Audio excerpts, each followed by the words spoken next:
नमस्कार, मैं हूं पवन त्यागी। देश में नई तरह की राजनीति देने का वादा करने वाले अरविंद केजरीवाल जिस तरह से देश के अंदर माहौल को खराब करने में लगे हैं, जाति में लोगों को बांटकर नफरत का बीज बोने में लगे हैं, उससे इतनी तय है कि यदि यह पार्टी पूरे देश में अगर छा गई तो इस देश को जातियों में और धर्मों में आपस में बांटकर लड़ाने में कोई नहीं रोक सकता। जो काम अंग्रेज नहीं कर पाए, जो काम इस देश में शक और हूण नहीं कर पाए, जो काम इस देश में मुगल जो कि 800 साल लगभग यहां अलग अलग क्षेत्रों में रहे वो नहीं कर पाए, उस काम को करने का बीड़ा शायद अरविंद केजरीवाल जी ने उठाया है कि मैं भारतीय संस्कृति और हिंदुओं को समाप्त करूंगा और इनको देश विरोधी एक्टिविटी करने के लिए इनका माइंड वॉश करूंगा। आपने देखा कि जिस तरह से दिल्ली में दशहरे के दिन उन्हीं के एक मंत्री राजेंद्र पाल गौतम, उन्होंने 10,000 लोगों का सामूहिक धर्मांतरण कराया। धर्मांतरण इस देश में होता रहा है, देश की आजादी के पहले से वो होता रहा है, कभी बल के कारण, कभी छल के कारण, कभी लालच के कारण। लेकिन अब जो ये अरविंद केजरीवाल जी की पार्टी के लोग धर्मांतरण में जुटे हुए हैं, अगर आप पंजाब में देखेंगे तो वहां अलग तरह का धर्मांतरण चल रहा है, मिशनरियां वहां एक्टिव हैं।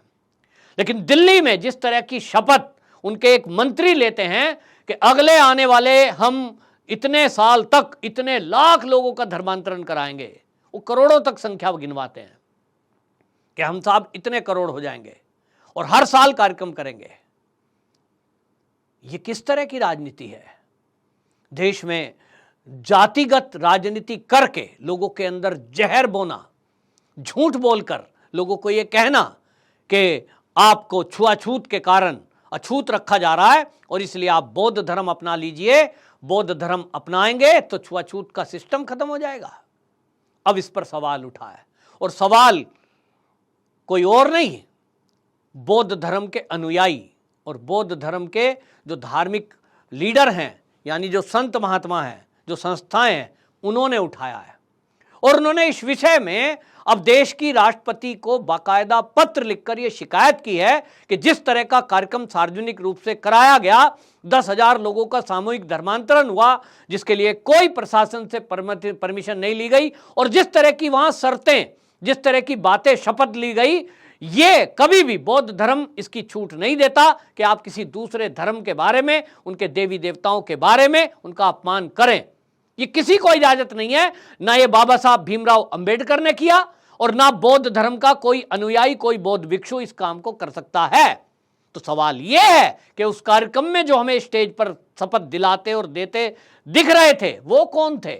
उन पर सवाल उठ रहा है कि क्या वो बौद्ध भिक्षु थे भी कि नहीं, अगर थे तो किस टाइप के? तो क्या बौद्ध भिक्षु दो तरह के होते हैं? क्या बौद्ध धर्म में दो तरह के लोग हैं? इस पर सोशल मीडिया में चर्चा है। पहली बात तो यह है कि राष्ट्रपति जी को जो शिकायत की गई है उसमें आपको मैं बता दूं कि उसमें यह कहा गया है कि राजेंद्र गौतम के खिलाफ कानूनी कार्रवाई की जाए, और क्योंकि वो एक मंत्री हैं सरकार में तो राष्ट्रपति जी को आग्रह किया है कि तत्काल उनके ऊपर कार्रवाई की जाए। अब इसमें आपको बता दें, धर्म संस्कृति संगम के राष्ट्रीय महासचिव राजेश लांबा पत्र पे साइन किए हैं। महाबोधि सोसाइटी ऑफ इंडिया के महासचिव Bhante when P Shivali there, ये बहुत बड़ा ऑर्गेनाइजेशन है और देश ही नहीं तो दुनिया में ये बौद्ध धर्म के प्रचार प्रसार के लिए काम करता है, महाबोधि सोसाइटी ऑफ इंडिया। इसके जो है महासचिव भंते येन पी शिवाले थेरे ने इस पर साइन किए हैं। इंटरनेशनल बौद्ध रिसर्च, इसके शांति मित्रों ने इस पर हस्ताक्षर किए हैं, और जैसा आप इस संस्था का नाम ही देख रहे हैं, इंटरनेशनल बौद्ध रिसर्च, ये वाकई में दुनिया के कई देशों में बौद्ध धर्म के प्रचार प्रसार के लिए काम करती है। और इन लोगों ने आपत्ति जताई है जिस तरह का ये कार्यक्रम हुआ था। इन सबका कहना यह है कि ये बौद्ध धर्म है ही नहीं, ये बौद्ध धर्म के नाम पर जिस तरह का कारनामा कुछ लोग देश के अंदर कर रहे हैं, वो बौद्ध धर्म का काम नाम लेकर बौद्ध धर्म को बदनाम कर रहे हैं। जबकि दुनिया के देशों में जहां इस तरह से बौद्ध, दुनिया के ज्यादातर देशों में है, वहां कभी भी किसी दूसरे धर्म का अपमान नहीं किया जाता। जिस तरह की शपथ यहां डॉक्टर भीमराव अंबेडकर जी का नाम लेकर के और कहा कि 22 ये शर्तें हैं, ये उन्होंने दोहरवाई थी। सवाल तो ये भी उठ रहा है कि अगर भीमराव अंबेडकर जी ने ये कोई शर्तें दोहरवाई थी तो इन पर भी प्रश्न चिन्ह लगा हुआ है कि बौद्ध धर्म में तो नहीं लिखा है कि आप किसी भी देवी देवता का अपमान करें। और फिर हिंदू का ही क्यों कि मैं हिंदू देवी देवता श्री राम श्री कृष्ण को विष्णु को नहीं मानूंगा, मैं पिंडदान नहीं करूंगा, मैं पंडित को नहीं बुलाऊंगा, इसका क्यों? ये जो कार्यक्रम था इसमें बहुत सारे लोग वो जो है मीडिया में बोल रहे थे और कह रहे थे कि इस देश में छुआछूत है, जाति प्रथा है, इसको खत्म करना है, कोई जाति नहीं होनी चाहिए। मैं इनसे पूछना चाहता हूं कि जाति हुआ कब से, कितने साल से जाति है? क्या आपने अंग्रेजों के पहले इस देश में जाति सुनी थी? नहीं, वहां मजाक उड़ा रहे थे कि साहब सरस्वती देवी कहा जाता है ज्ञान की। एक नेताजी बोल रहे थे, कह रहे सरस्वती की मुझे डिग्री दिखाओ, कौन से विद्यालय में पढ़ी, कितनी पढ़ी हुई थी।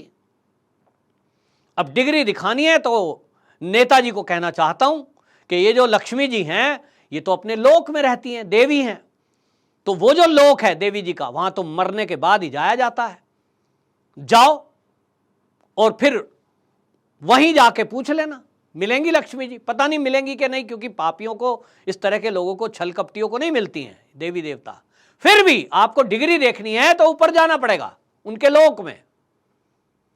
आपकी डिग्री देखनी है ना नेताजी, तो आपकी डिग्री देखने के लिए आपके घर जाना पड़ेगा, नोटिस देना पड़ेगा। आज आप सवाल उठाएं कि इस देश में जो जवाहरलाल नेहरू थे वो इस देश के प्रधानमंत्री थे, उनकी डिग्री दिखाओ। देखिए क्या आपने कभी सवाल उठाया कि इस देश में जिन्होंने शासन किया है उनकी डिग्रियां क्या हैं, जो शिक्षा मंत्री रहे हैं? नहीं। लेकिन आप बड़ी आसानी से हिंदू देवी देवताओं का मजाक बनाते हैं कि साहब कोई देवता कहता है नाभि से कोई पैदा हुआ, पैर से कोई पैदा हुआ, मुख से कोई पैदा हुआ। ऐसे होता है क्या? वो कहते हैं रावण के 10 सिर बताए जाते हैं, ऐसा होता है क्या? साइंस में 10 सिर होते ही नहीं। किसने कहा 10 सिर थे रावण के? कौन सी किताब पढ़ते हो साहब आप?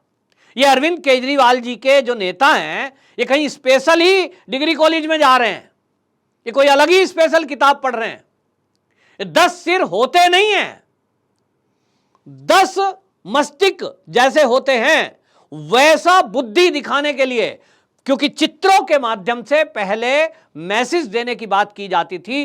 मान लीजिए मेरे पास टेक्निकल नॉलेज, मेरे पास और उसके साथ साथ अन्य कई नॉलेज हो, अब मेरा कोई चित्र बनाकर ये समझाना चाहे कि जो पवन त्यागी है उसको पत्रकारिता भी अच्छी आती है, वो चित्रकारी भी अच्छी कर लेता है, वो पिस्तौल भी बहुत अच्छी चला लेता है और वो तीर धनुष भी बहुत अच्छा चलाना जानता है और वो डॉक्टर भी है, तो मेरा चित्र अगर बनाए और बिना कुछ बोले एक शब्द लिख के चित्र के माध्यम से पवन त्यागी का स्केच बनाना है कि पवन त्यागी कौन, तो पवन त्यागी एक डॉक्टर, पवन त्यागी एक तीरंदाज, पवन त्यागी एक पिस्तौल चलाने वाला, पवन त्यागी एक डॉक्टर के अलावा पत्रकार।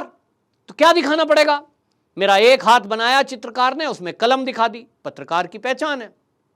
एक हाथ में पिस्टल दिखा दी, वो अस्त्र चलाने का निशान है। एक हाथ में तीर धनुष दिखा दिया, एक हाथ में वो डॉक्टर का कोई यंत्र या स्टेथोस्कोप दे दिया। अब वो चित्र अगर बनाएगा और मेरे बारे में कोई बताने की कोशिश करेगा और कोई कहे ये चित्रकार तो बहुत बेवकूफ है, ये पवन त्यागी के 5 हाथ कहाँ हैं, 2 ही तो होते हैं, ये तो बेवकूफ है, हम तो मानते ही नहीं।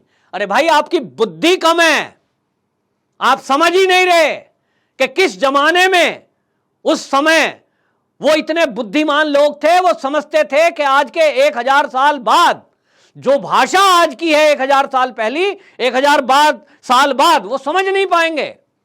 तो लोगों को सरल भाषा में युग कोई सा हो, टाइम कोई सा हो, प्रदेश कोई सा हो, सब लोग समझ जाएं कि पवन त्यागी कौन, तो उसका चित्र बना दिया और हाथ में अलग अलग अस्त्र शस्त्र पकड़ा दिए।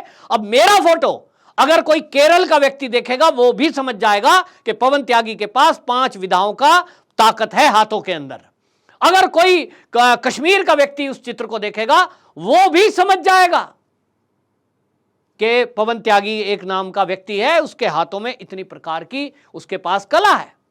और अमेरिका का भी समझ जाएगा तो जापान का भी समझ जाएगा। बगैर बोले पूरी दुनिया को मैसेज देना, ये चित्रकारी से द्वारा हमारे देश में होता था। हमारे देश के वैज्ञानिक और चित्रकार इतने महान थे, लेकिन उन्हें नहीं पता था कि आने वाले समय में इस देश के अंदर ऐसे मूर्ख भी जन्मेंगे जो अपने ही धर्म के ऊपर सवाल उठाएंगे, अपने ही देवी देवताओं के ऊपर सवाल उठाएंगे, उनका मजाक उड़ाएंगे और उनसे सबूत मांगेंगे। मैं अगर इन नेताजी को कहूं कि अपने दादा के दादा का सबूत लाइए कि वो आप ही के थे, आप उन्हीं के परदादा पड़पोते हो, तो लाएंगे। इस तरह की मूर्खतापूर्ण बातें कर रहे हैं। फिलहाल राष्ट्रपति जी को जो ये दिया गया है, इसके अलावा मैं आपको कुछ चीजें बताना चाहूंगा। मेरे एक मित्र हैं और वो मित्र जो हैं राजेश वाल्मीकि, इन्होंने मुझे बाकायदा एक मैसेज दिया और इन्होंने कहा, पवन जी आप इस बात को जरूर रखना, जो लोग जाति मिटाने की बात कर रहे हैं कि बौद्ध धर्म में आ जाओ तो आप दलितों का या जो भी लोग इसको शामिल होंगे, धर्म में आएंगे, बौद्ध बन जाएंगे, वो जातिपात मिटा देता है। उन्होंने मुझे बाकायदा जानकारी भेजी, आपको मैं शेयर करना चाहता हूं। इन्होंने लिखा कि मैं अगर बौद्ध धर्म को अपनाना चाहता हूं तो आप मुझे किस जाति का बौद्ध बनाओगे, पूछा है उनसे, राजेंद्र पाल गौतम से, और वो जो शपथ दिला रहे थे। उन्होंने कहा ऊंची जाति वाला स्वर्ण बौद्ध, या सामान्य जाति का बौद्ध, या फिर नीच कुजात अछूत जाति का बौद्ध। मैंने कहा ये कैसी बातें लिख रहे हो। उन्होंने कहा सर आप नहीं जानते, बौद्ध में 3 तरह के बौद्ध माने जाते हैं, एक उच्च जाति, एक सामान्य और एक नीच। और कई जगह मंदिरों में इस तरह का यहां व्यवस्था है कि वो बौद्ध भिक्षु बनना तो दूर, दूसरे जो ऊंच नीच वाले हैं आप मंदिर में प्रवेश नहीं कर सकते। भाई मुझे तो जानकारी है नहीं। इन्होंने अपना फोन नंबर भी दिया है, जिसको चाहिए मैं दूंगा। तो ये लिखते हैं कि देखिए, इन्होंने लिखा बौद्ध में जाति भेद नहीं होता, तो फिर उच्च जाति वाला इन्होंने लिखा है नाम, आप टैली करना जो लोग बुद्ध धर्म को जानते हो, या गूगल करना। इन्होंने नाम दिए हैं किस तरह के बौद्ध होते हैं: हीनयान, महायान, वज्रयान, भीमयान, थेरवाड़, त्रिलोक, गरा, दरा, बेता, बेदा, फल्पा, थल्पा, जोम्बा, बोड़ो बौद्ध, नोनो बौद्ध। ये क्या होते हैं? फिर लिखते हैं या फिर कुछ नीच जाति में माने जाते हैं, नीच जाति के बौद्ध। उनका इन्होंने विश्लेषण किया है कि जो नीची जाति में माने जाते हैं उनको कौन सा बौद्ध बोलते हैं? उनको बोलते हैं बुराकुमिन बौद्ध, पयानकुन बौद्ध, यांगबान बौद्ध, बीकजोग बौद्ध, रोधियास बौद्ध, वज्रधरा बौद्ध, मौन बौद्ध, गराबा बौद्ध। ये कहते हैं कि आपस में इस तरह के इतने तरह के बौद्ध इसमें हैं। ये कौन से बौद्ध थे जो दिल्ली में आए थे? ये एक सवाल है। और इनको किसने कहा कि आप इस तरह से लोगों को भड़काकर, इनका ब्रेन वॉश करके और बाकी समाज से आप इनको अलग करने का काम करेंगे? इस पर सवाल उठा है। देखना है राष्ट्रपति जी इस पर क्या एक्शन लेती हैं। बहरहाल जो बौद्ध धर्म के अनुयायी हैं और बौद्ध धर्म के जो भिक्षु हैं, बौद्ध भिक्षु, वो इस पर गहरी आपत्ति जता रहे हैं।